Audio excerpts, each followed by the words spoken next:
Assalamualaikum warahmatullahi wabarakatuh. Perkenalkan, nama saya Safaratul Nisa, NIM 18313420003, kelas PJKR Parepare. Di sini saya akan mempresentasikan materi yang membahas tentang sosiologi penjas dan olahraga. Ada 4 materi yang akan saya bahas pada kali ini. Yang pertama yaitu ruang lingkup sosiologi olahraga, yang kedua ruang lingkup sosiologi, yang ketiga posisi olahraga dalam kajian sosiologi atau kedudukan sosiologi olahraga, yang keempat pengertian sosiologi olahraga. Ruang lingkup olahraga.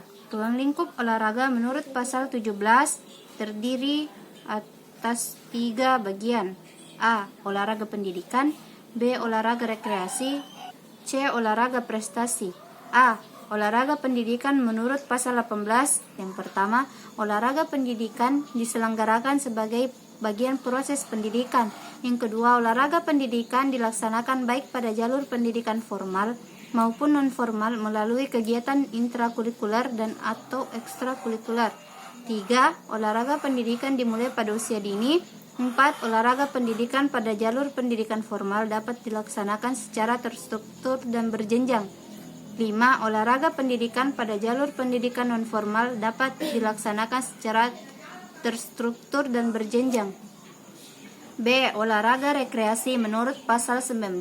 Yang pertama, olahraga rekreasi dilakukan sebagai bagian proses pemulihan kembali kesehatan dan kebugaran. Kedua, olahraga rekreasi dapat dilaksanakan oleh setiap orang, satuan pendidikan, lembaga, perkumpulan, atau organisasi olahraga. 3. Olahraga rekreasi sebagaimana dimaksud pada ayat 1 bertujuan untuk memperoleh kesehatan, kebugaran jasmani, dan kegembiraan. B. Membangun hubungan sosial. C. Melestarikan dan meningkatkan kekayaan budaya daerah dan nasional. 4. Pemerintahan daerah dan masyarakat berkewajiban menggali, mengembangkan, dan menunjukkan olahraga rekreasi. 5. Setiap orang yang menyelenggarakan olahraga rekreasi tertentu yang mengandung resiko terhadap kelestarian lingkungan, keterpeliharaan sarana, serta keselamatan dan kesehatan wajib A. Menaati ketentuan dan prosedur yang ditetapkan sesuai dengan jenis olahraga, dan B. Menyediakan struktur atau pemandu yang mempunyai pengetahuan dan keterampilan sesuai dengan jenis olahraga. C. Olahraga prestasi menurut pasal 20. Yang pertama, olahraga prestasi dimaksudkan sebagai upaya untuk meningkatkan kemampuan dan potensi olahragawan dalam rangka meningkatkan harkat dan martabat bangsa. 2. Olahraga prestasi dilakukan oleh setiap orang yang memiliki bakat, kemampuan, dan potensi untuk mencapai prestasi. 3. Olahraga prestasi dilaksanakan melalui proses pembinaan dan pengembangan secara terencana, berjenjang, dan berkelanjutan dengan dukungan ilmu pengetahuan dan teknologi keolahragaan. 4. Pemerintah daerah, dan masyarakat berkewajiban menyelenggarakan, mengawasi, dan mengendalikan kegiatan olahraga prestasi. 5. Untuk memajukan olahraga prestasi, pemerintah daerah dan masyarakat dapat mengembangkan A. Perkumpulan olahraga, B. Pusat penelitian dan pengembangan ilmu pengetahuan dan teknologi keolahragaan, C. Sentra pembinaan olahraga prestasi, D. Pendidikan dan pelatihan tenaga keolahragaan, E. Prasarana dan sarana olahraga prestasi, F. Sistem pemandu dan pengembangan bakat olahraga, G. Sistem informasi keolahragaan dan melakukan uji coba kemampuan prestasi olahragawan pada tingkat daerah, nasional, dan internasional sesuai dengan kebutuhan. Ruang lingkup sosiologi. Sosiologi mempelajari struktur sosial yang meliputi perubahan sosial. Ruang lingkup sosiologi lebih luas dari kebanyakan ilmu sosial lainnya karena mencakup hubungan individu dengan individu, individu dengan kelompok, dan kelompok dengan kelompok di dalam masyarakat. Karena dasar penelitian sosiologi merupakan penggabungan data dari berbagai ilmu pengetahuan, maka ruang lingkup kajian sosiologi dapat dijadikan 3 poin sebagai berikut. Yang pertama, ekonomi beserta kegiatan usahanya secara prinsipil yang berhubungan dengan produksi, distribusi, dan pemakaian sumber-sumber kekayaan alam. Kedua, persoalan sejarah yaitu berhubungan dengan catatan kronologis, contohnya usaha kegiatan manusia beserta prestasinya yang tercatat dan sebagainya. 3. Masalah manajemen yaitu pihak-pihak yang membuat kajian berkaitan dengan apa yang dialami warganya. Sedangkan menurut Sir Jono Sukanto, Berdasarkan kekhususan dari ruang lingkupnya, sosiologi dapat dikelompokkan menjadi dua macam cabang, yaitu sosiologi umum dan khusus. Pertama, sosiologi umum mempelajari dan menyelidiki tingkah laku manusia pada umumnya dalam mengadakan hubungan masyarakat. Kedua, sosiologi khusus mempelajari dan menyelidiki bermacam-macam sektor kehidupan masyarakat dari suatu segi kehidupan tertentu. Contoh sosiologi khusus menurut Sergio Secanto. Yang pertama, sosiologi pendidikan membahas hubungan gejala kemasyarakatan dengan pendidikan. 2. Sosiologi perkotaan membahas masyarakat di kota-kota. 3. Sosiologi pedesaan membahas masyarakat di pedesaan. 4. Sosiologi hukum membahas tingkah laku manusia dan masyarakat dalam kaitannya dengan hukum yang berlaku. 5. Sosiologi politik membahas masyarakat dalam hubungannya dengan politik. 6. Sosiologi industri membahas masyarakat dalam dunia industri. 7. Sosiologi pembangunan membahas masyarakat di dalam pembangunan. Sosiologi olahraga. Konsep sosiologi dipaparkan sebagai dasar untuk memahami konsep-konsep sosiologi olahraga, khususnya berkaitan dengan proses sosial yang menyebabkan terjadinya dinamika dan perubahan nilai keolahragaan dari waktu ke waktu. Fenomena olahraga mengalami perkembangan begitu pesat sampai ke dalam seluruh aspek olahraga. Olahraga tidak hanya dilakukan untuk tujuan kebugaran badan dan kesehatan, tetapi juga menjangkau aspek politik, ekonomi, sosial, dan budaya. Olahraga karenanya pemecahan masalah dalam olahraga dilakukan dengan pendekatan interdisiplin, dan salah satu disiplin ilmu yang dimanfaatkan adalah sosiologi. Sosiologi berupaya mempelajari masyarakat dipandang dari aspek hubungan antara individu atau kelompok secara dinamis, sehingga terjadi perubahan-perubahan sebagai wujud terbentuknya dan terwarisinya tata nilai dan budaya bagi kesejahteraan pelakunya untuk peningkatan harkat dan martabat kemanusiaan secara utuh menyeluruh.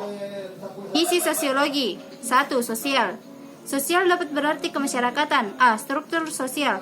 Urutan derajat kelas sosial dalam masyarakat mulai dari terendah sampai tertinggi, contohnya kasta. B. Diferensiasi sosial. Suatu sistem kelas sosial dengan sistem linear atau tanpa membeda-bedakan tinggi rendahnya kelas sosial itu sendiri, contohnya agama. C. Integrasi sosial. Pembaruan dalam masyarakat bisa terbentuk asimilasi, akulturasi, kerjasama maupun akomodasi. Sosialisasi. Sosialisasi adalah sebuah proses penanaman atau transfer kebiasaan atau nilai dan aturan dari suatu generasi ke generasi lainnya dalam sebuah kelompok atau masyarakat. Sejumlah sosiolog menyebut sosialisasi sebagai teori mengenai peranan role teori, karena dalam proses sosialisasi diajarkan peran-peran yang harus dijalankan oleh individu. Tipe sosialisasi. 1. Formal. 2. Informal. Proses sosialisasi. Yang pertama, agen sosialisasi. Yang kedua, situasi sosial. Ketiga, karakteristik personal. Sosiologi olahraga. Sosiologi olahraga merupakan sosiologi terapan yang dikenakan pada olahraga, sehingga dapat Sosiologi olahraga. Sosiologi olahraga merupakan sosiologi terapan yang dikenakan pada olahraga, sehingga dapat dikatakan sebagai sosiologi khusus yang berusaha menaruh perhatian pada permasalahan olahraga.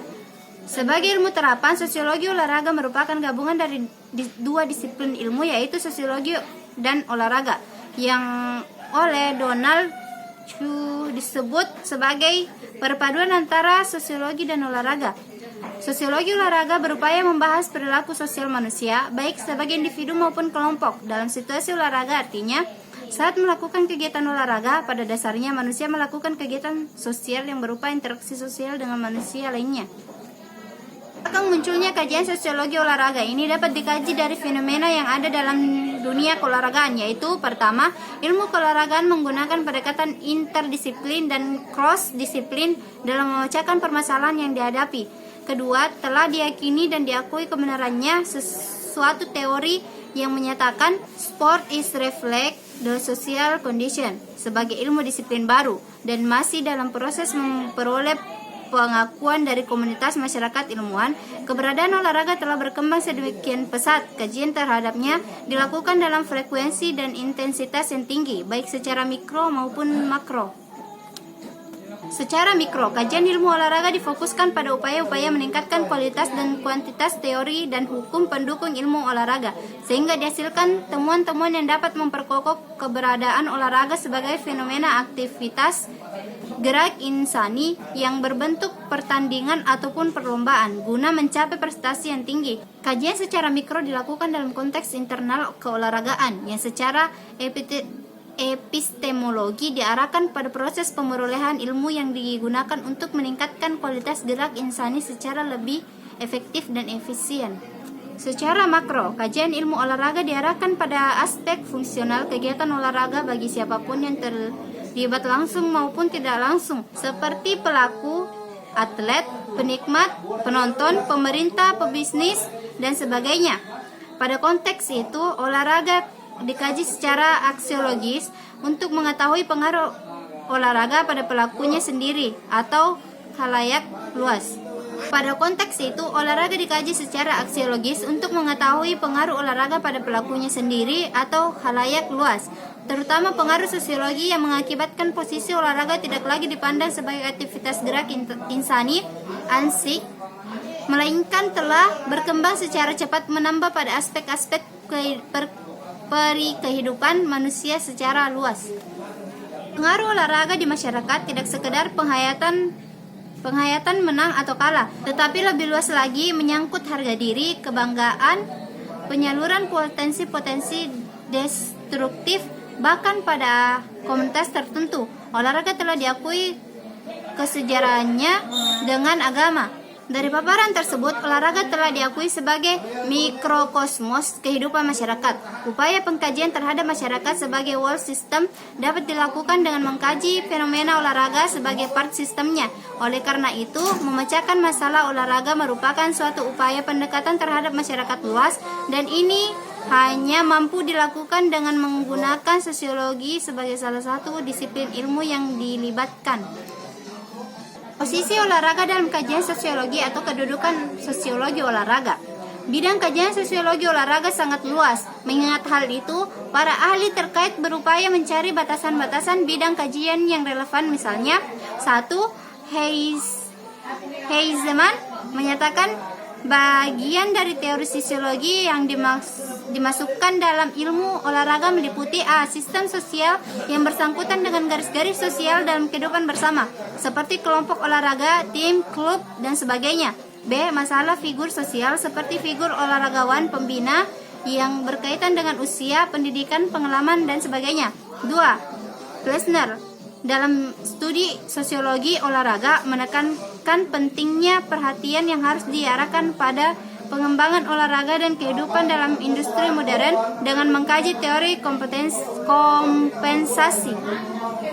Wanita dan olahraga. Partisipasi wanita dalam bidang olahraga sudah dimulai sejak tahun 70-an dan perubahan tersebut terjadi dengan cukup drastis. Ada beberapa alasan yang mengemukakan, antara lain adanya perubahan yang terjadi berkaitan dengan nilai sosial yang terjadi pada masyarakat, terutama di negara-negara industri. Perubahan tersebut yakni berkaitan dengan peningkatan 1. Kesempatan baru, 2. Kebijakan pemerintah, 3. Aktivitas wanita, 4. Kesehatan dan kebugaran jasmani, 5. Pemberian penghargaan dan publisitas terhadap atlet wanita.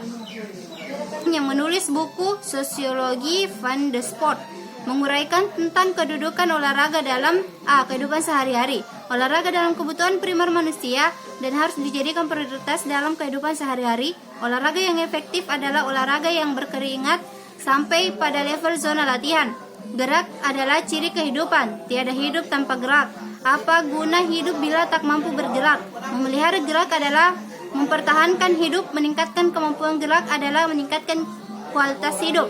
Olahraga adalah serangkaian gerak raga yang teratur dan terencana untuk memelihara gerak, mempertahankan hidup, dan meningkatkan kemampuan gerak, meningkatkan kualitas hidup. Seperti halnya makan, olahraga merupakan kebutuhan hidup yang sifatnya periodik. Artinya olahraga sebagai alat untuk memelihara dan membina kesehatan tidak dapat ditinggalkan. Olahraga merupakan alat untuk merangsang pertumbuhan dan perkembangan jasmani, rohani, dan sosial. Salah olahraga rekreasi. 1. Olahraga rekreasi adalah jenis kegiatan olahraga yang dilakukan pada waktu senggang dan waktu-waktu luang. 2. Menurut Kusnadi 2002, pengertian olahraga rekreasi adalah olahraga yang dilakukan untuk tujuan rekreasi. John C. Phillips dalam bukunya yang berjudul Sociology of Sport mengkaji tema-tema yang berhubungan dengan A. Olahraga dan kebudayaan. B. Pertumbuhan dan rasionalisasi dalam olahraga merujuk pada kesesuaian dengan akal sehat dan dapat dinalar sesuai dengan kemampuan otak. C. Pengaruh olahraga terhadap pelakunya, efek samping dari olahraga terhadap kehidupan sehari-hari. D. Olahraga dalam lembaga pendidikan. E. Bisnis olahraga menjadikan kemampuan sebagai bisnis dalam olahraga. Ateng menawarkan pokok kajian sosiologi olahraga yang meliputi peranata sosial seperti sekolah dan proses sosial seperti perkembangan status sosial atau prestis dalam kelompok dan masyarakat. Berikut ini contoh-contoh sosiologi olahraga yang dinyatakan oleh Abdul Qadir Ateng. A. Pelepasan emosi dengan cara yang dapat diterima masyarakat. Pengaruh-pengaruh negatif dari emosi dalam kegiatan olahraga antara lain: 1. Gelisah. 2. Takut. 3. Marah. B. Pembentukan pribadi, mengembangkan identitas diri. 1. Nilai dasar. 2. Fair play. C. Kontrol sosial, penyelesaian dan kemampuan prediksi. D. Sosialisasi, membangun perilaku dan nilai-nilai bersama yang sesuai. E. Perubahan sosial. F. Kesadaran pola tingkah laku yang benar. G. Keberhasilan, cara pencapaian dengan turut aktif atau sebagai penikmat. Gelisah. Gelisah adalah gejala takut atau dapat pula dikatakan taraf takut yang masih ringan. Biasanya rasa gelisah ini terjadi pada saat menjelang pertandingan akan dimulai. Rasa gelisah akan timbul apabila seseorang itu belum mengalami sendiri apa yang akan dilakukan ataupun adanya perasaan, sentimen, kebingungan atau ketidakpastian. Cara yang baik untuk menghindari atau mengurangi timbulnya kegelisahan adalah dengan jalan merasionalisasikan emosi, yaitu segala hal yang negatif dianggap positif. Hal-hal demikian dapat dilatih, yaitu dengan membiasakan untuk A. Merumuskan persoalan-persoalan yang sebenarnya merupakan sebab timbulnya kegelisahan secara jelas. B. Memperhitungkan segala kemungkinan akibat yang terjadi dari yang paling ringan sampai yang terburuk. C. Membuat persiapan untuk menghadapi setiap kemungkinan yang biasanya terjadi dengan segala rumus pemecahannya yang dapat dilakukan baik oleh diri sendiri maupun dengan bantuan orang lain. D. Menghadapi persoalan-persoalan dengan rasa siap dan tabah serta percaya pada kemampuan diri sendiri. 2. Takut. Hampir semua orang mempunyai pengalaman yang menakutkan. Takut biasanya berakar pada pengalaman sebelumnya atau pada masa lampaunya yang pengaruhnya terhadap tingkah laku dan kepribadian seseorang akan berbekas sepanjang hidup.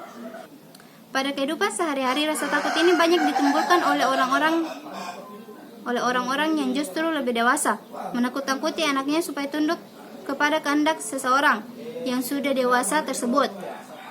Kadang-kadang orang tua yang tidak mau sulit-sulit lebih cenderung untuk menakut-nakuti anaknya karena anak yang takut lebih mudah dikuasai sesuai dengan tujuan yang menakut-nakuti tersebut. Menurut beberapa pendapat yang dikumpulkan oleh Ruben B. Frost dari Springfield College mengenai bagaimana harus menangani masalah takut ini, antara lain diajukan beberapa pendapat sebagai berikut. A. Mencoba menemukan dan memahami sebab-sebab terjadinya rasa takut. B. Mendekati dan mengenali situasi yang ditakuti secara sedikit demi sedikit. C. Mempersiapkan diri untuk menghadapi apa yang ditakuti dengan membuat perencanaan yang pasti dan taktik yang tepat guna. D. Menguji dan menganalisis alasan-alasan mengapa sampai terjadi ketakutan-ketakutan. E. Menolong mencarikan sebab-sebab timbulnya kesulitan-kesulitan yang ditakuti. Adakah pengaruh kecelakaan yang dulu atau memang belum mengenal problemnya. F. Menambahkan keakraban antar anggota grup dan rasa saling percaya antar anggota, berdiskusi secara bersama-sama. G. Memberikan sugesti bahwa orang-orang yang banyak pengalaman selalu memberikan pertolongan kepada yang muda-muda. H. Meningkatkan kekuatan dan keterampilan atau skill. I. Kerjakan sesuatu yang dapat menghilangkan rasa takut.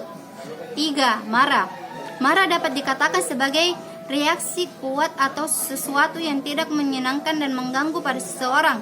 Raganya mulai dari kejengkelan yang ringan sampai angkara murka dan mengamuk. Untuk mengurangi akibat-akibat negatif yang ditimbulkan oleh kemarahan, perlu dicari bagaimana cara merendahkan amarah yang terjadi. Hal ini dapat diusahakan dengan cara A. Menghambat spontanitas tindak kemarahan. B. Mengurangi agresivitas tindakan. C. Menanggapi kemarahan dengan usaha-usaha yang positif. D. Meluapkan atau menghindari sumber kemarahan. Kajian sosiologis yang berkaitan dengan kelompok sosial dapat dikenakan pada olahraga berdasarkan pada beberapa hal, yakni situasi, kondisi, dan struktur, serta fungsi kelompok olahraga. Olahraga telah diapresiasikan sedemikian tinggi sebagai media untuk menunjukkan hegemoni, sehingga untuk menyelenggarakan dan menciptakan para pelakunya telah diupayakan berbagai pendekatan dengan melibatkan berbagai disiplin ilmu. Yang disebut pendekatan interdisiplin adalah pendekatan yang didasarkan pada pengetahuan dari ilmu psikologi, sosial, anatomi, dan fisiologi. Sedangkan pendekatan cross disiplin adalah pendekatan yang difokuskan pada ilmu motor learning, psikologi olahraga, dan sosiologi olahraga. Pengertian sosiologi olahraga. Sosiologi berasal dari bahasa Latin socius yang artinya kawan dan logos yang artinya ilmu, sehingga dapat diartikan bahwa sosiologi adalah pengetahuan tentang pertemanan atau perkawanan. Pengertian pertemanan ini selanjutnya diperluas cakupannya menjadi sekelompok manusia yang hidup bersama dalam sebuah tempat atau bisa disebut dengan masyarakat. Istilah sosiologi pertama kali dikemukakan oleh Auguste Comte dalam bukunya yang berjudul Cours de la Philosophie Positive. Menurut Comte, sosiologi adalah ilmu pengetahuan yang mempelajari tentang hubungan antar manusia dengan manusia lainnya dalam sebuah kelompok masyarakat. Secara luas, sosiologi mempelajari tentang masyarakat sebagai suatu kompleks hubungan interaksi, kekuatan, dan lembaga sosial. Pengertian sosiologi menurut para ahli. Pengertian sosiologi menurut Soejono, Sekanto menurut Soejono. Sosiologi adalah ilmu yang mempusatkan perhatian pada pencarian kehidupan kelompok dan produk yang dihasilkan dari kehidupan kelompok itu. Pengertian sosiologi menurut Alan Johnson. Menurut Alan, sosiologi adalah ilmu yang mempelajari tentang kehidupan serta perilaku karena keterkaitannya dengan sistem sosial, sehingga sistem tersebut dapat mempengaruhi individunya serta bagaimana individu tersebut dapat mempengaruhi sistemnya. Pengertian sosiologi menurut William F. Cockburn dan Mayer F. Nimkoff. Menurut William dan Mayer, sosiologi adalah penelitian ilmiah terhadap interaksi sosial dan hasilnya yaitu organisasi sosial. Mungkin itu saja yang dapat saya jelaskan. Kurang dan lebihnya mohon dimaafkan. Wabillahi taufiq wal hidayah. Wassalamualaikum warahmatullahi wabarakatuh.